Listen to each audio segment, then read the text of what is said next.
Today is a day to create history.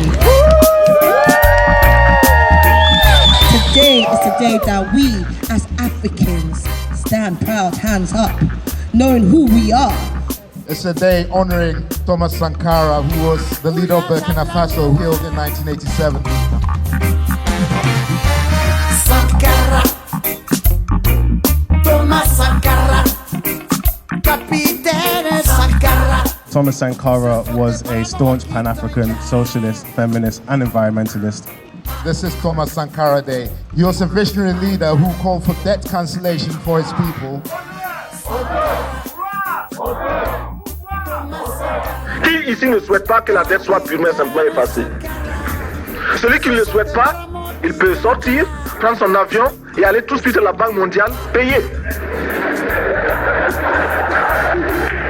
Tous nous souhaitons que notre conférence adopte la nécessité de dire clairement que nous ne pouvons pas payer la dette. Non pas dans un esprit belliqueux, belliciste. Ceci pour éviter que nous n'allions individuellement nous faire assassiner. Si le Burkina Faso tout seul refuse de payer la dette, je ne serai pas là à la prochaine conférence. 34 years ago, Thomas Sankara had a vision. He saw why his revolution in one country couldn't succeed as long as Burkina Faso was in hock to its creditors, as long as it was spending more on debt repayments than healthcare. He called for a movement of African countries to collectively resist, collectively renegotiate their debts. He was assassinated. 34 years later, the need is still the same. The creditor countries have the Paris Club, they have the G20, they have collective action. The banks have collective associations that represent their interests. Zambia, Barbados, Dominica, they're left alone with their debts to try to negotiate with unforgiving creditors. A man that stood in the gap when others thought he was being authoritarian. When he was standing and saying, I don't need your help, let Africa build Africa. Capitaine Sankara. In just 2 weeks, he managed to vaccinate 2.5 million children against measles, meningitis, and yellow fever. And under the 15-month People's Development Programme, 10 million trees were planted in order to combat the encroachment of the desert. And so if we align our hearts and minds to the ideals that Thomas Sankara espoused, we will then be able to reimagine and break down the barriers of creating a better world. There's a climate debt owed to the countries that have been colonized, that have been exploited over hundreds of years by the United Kingdom, more recently by the banks whose guest we are today.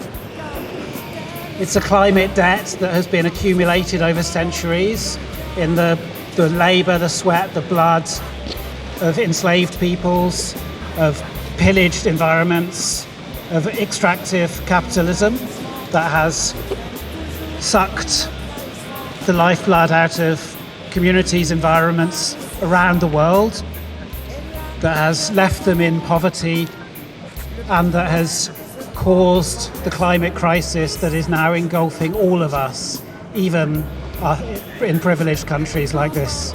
Let's ask what reparation means to them. Let's have a Truth and Healing Commission. Let them acknowledge what they've done to us. Until you cannot steal from someone, beat someone, rape someone, kill someone, pillage from their community, and then ask them to pay you? What kind of madness? Anyway, we don't need to pay their debt back. What is the international community doing? The international community is doing what it does best. It's doing words. Blah, blah, blah, as someone says. They've, the G20, to much fanfare, announced a debt suspension initiative last year. A year on, it's for a tiny number of the poorest countries. It has suspended less than a quarter of their debt.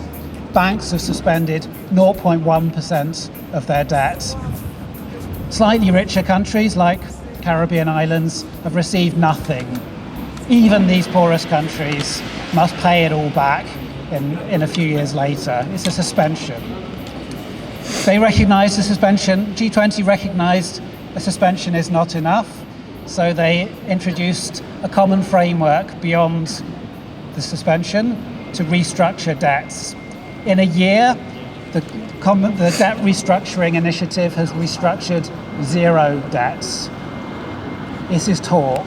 There is no political will to solve this debt crisis because it is affecting people, communities in Zambia, in Dominica, in global south countries that have been colonized for centuries, that continue to be the victims of an unjust neo-colonial system. When the oppressor writes the narrative of our own story, the oppressed will look like the perpetrators. Let that sink in. Capitana Sankara, ce sont des paramo. I interviewed some elders in some village communities about climate change and if they've seen any differences during their lifetime. They told me that there are less crops and it's because there's less rain. And when I was there, it was incredibly hot. It was about 56 degrees Celsius. Even the animals were running to the shade. And yes, due to the lack of rain, that means that there's been a lot less varied crops, which then led to malnutrition, more higher occurrences of illnesses and early blindness in some cases. It has been estimated by that 2050, there will be more than 143 million people are set to become climate migrants in sub-Saharan Africa, South Asia and Latin America. There is no climate justice without death justice, and without climate justice, there is no hope for any of us. Our demands are fairly simple. Our first demand is that we need to transform the local, national and the global economy to serve people. We want to establish in the UK a citizens' assembly in place of the House of Lords, which will ensure that all new policies are judged by a jury representative of the people, not by the wealthy elite. We want to accelerate real net zero. We're asking the government to take responsibility, to acknowledge, address and redress colonial history, the harms that were done through colonialism.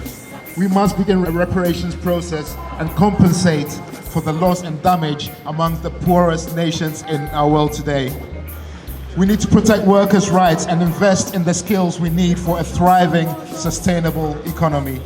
We're calling for unfair debt to be abolished, to compel all creditors to take part in debt cancellation, to cap interest rates and remove intangible patent and IP barriers for poorer nations. Our final demand is to declare a Jubilee for Climate.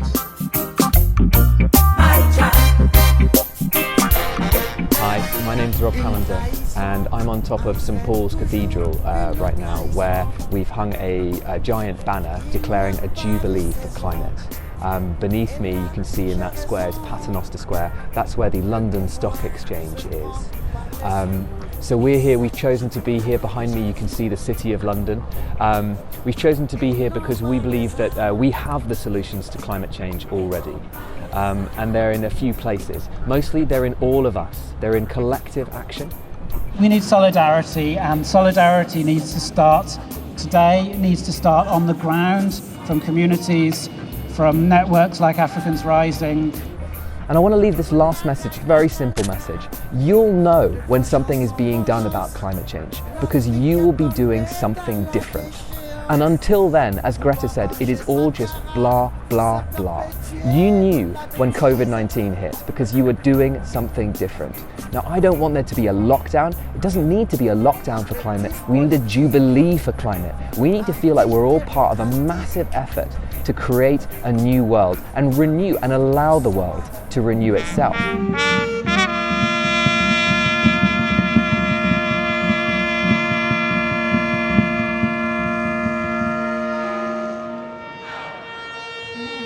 Big up! Big up to my brother and sister up there. We love you. Standing in love all the way. Jubilee for Climate. And allyship is simple. Act when you see the inequalities. Listen to the voice of those who are oppressed. I mean actively listen, not listen to be a white savior, but listen to actually create change. Yield. Yield your power and privilege. And I mean that in all ways.